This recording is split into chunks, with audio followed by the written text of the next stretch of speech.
Hold on one second, there you go.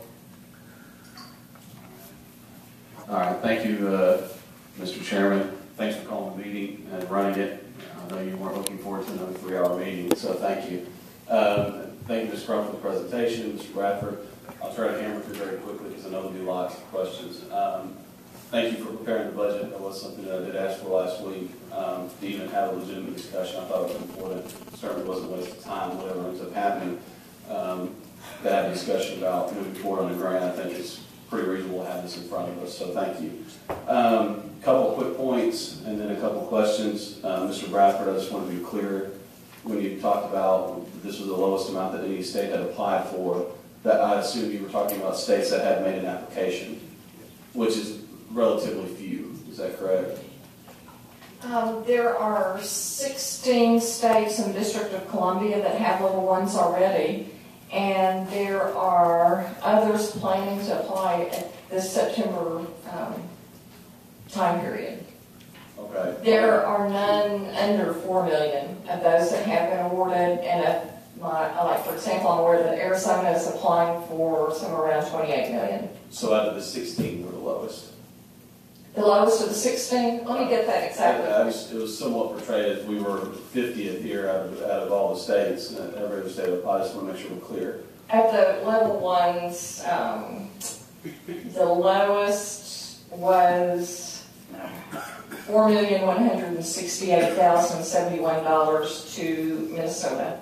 Okay. Yeah, but my bigger point is several states have not applied for a grant. Several states have sent money back. I have a letter from 21 governors of states that sent money back and refused to apply.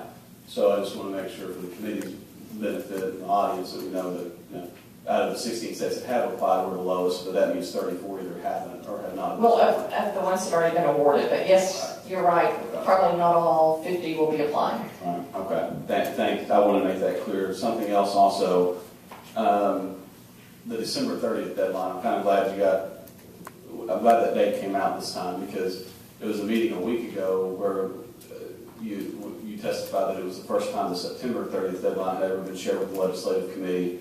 Today is the first day I've heard that the actual deadline is December 30th for this grant. Is that correct? I'd have to clarify that we were, until we were instructed not to do so, we were going to make the whole application like some other states have done. So that would only leave the December as a fallback date for any further funding. But December is, for a level 1 establishment grant, December 30th is the final deadline. That's correct. Not September 30th. It's true, but no, the testimony, as I'm sure you saw the overhead, was that there will be a 4-month lag here in the planning process, which is concerning. That was another one of my questions. Did you say that you had enough money from the planning grant to last until January?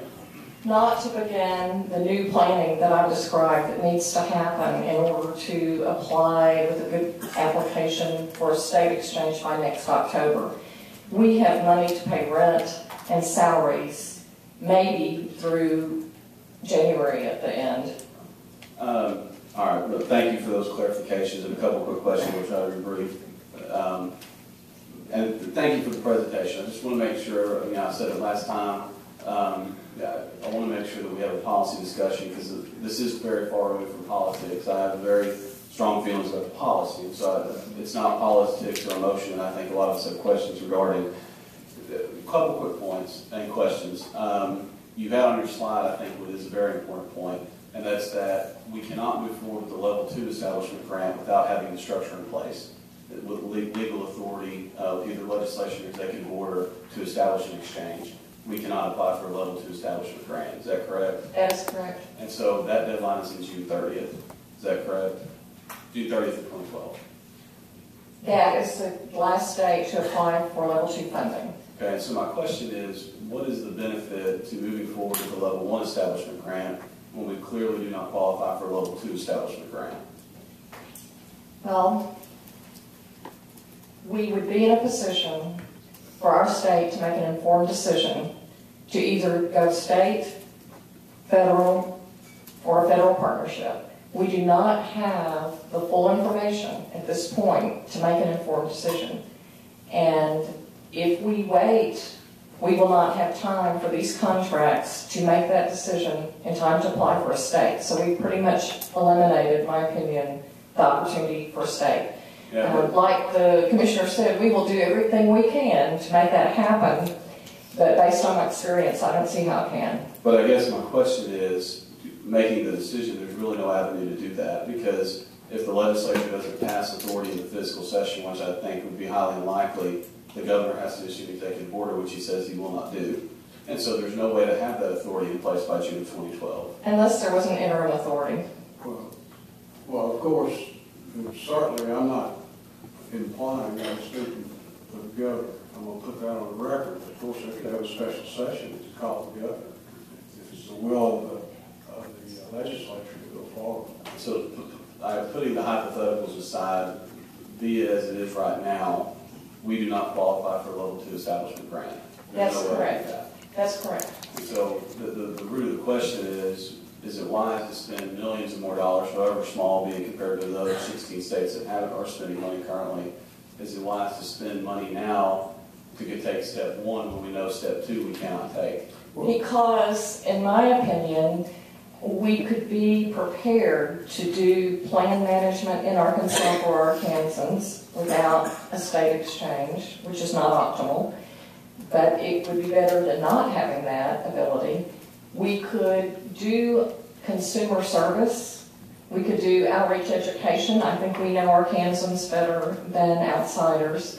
So as a fallback position, it is much better than a 100% federal exchange where Arkansans are not involved with our decisions for Arkansans. So optimally, we do it all. Second fallback, we do what's best for our consumer.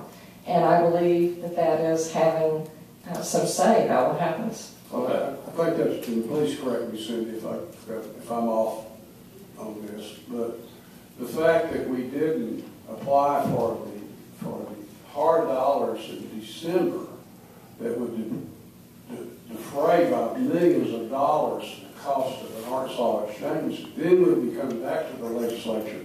So we missed this supplement that would enable us to be ready with the hardware and everything else. So we would be in turn asking you for a $20 million appropriation for an Arkansas exchange, having missed these windows of opportunity. And I can't see that happening for sure. Okay, and I'll just a couple more questions if I can, Mr. Chairman. But the fact is, we do not qualify for a level 2 grant, and at this point, without an executive order or legislation, there's no way that we will. What that means is that our funding from the federal government, which I understand is an issue, would end calendar year 12. The option with authority is that money would go 2 more years till the end of calendar year 14. So the difference is whether funds stop in 2012 or 2014.